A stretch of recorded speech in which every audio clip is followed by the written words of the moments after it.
Вот наше семейное, так сказать, хобби. Мы привезли его из Америки. Такой радиоуправляемый самолетик.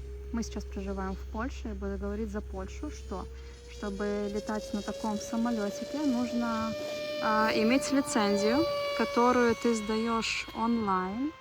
Дается она тебе примерно, не помню точно, на 2 или на 3 года в виде тестов. То есть приходишь тест, и тебе выдают лицензию. Это первый момент. Второй момент: должен иметь страховку, которую ты оплачиваешь ежегодно. И третий момент: ты не можешь летать на этих самолетиках абы где, нужно такие специальные искать аэропортики. Но их, кстати, я думаю, в каждом городе имеется достаточно, ну, в основном за городом, да, потому что в городе летать нельзя, где ты еще дополнительно платишь членский взнос. Но немножко такие затратные хобби, но зато посмотрите, насколько это интересно и романтически, что ли. Муж летает, кстати, дети наши тоже летают, а я просто наслаждаюсь.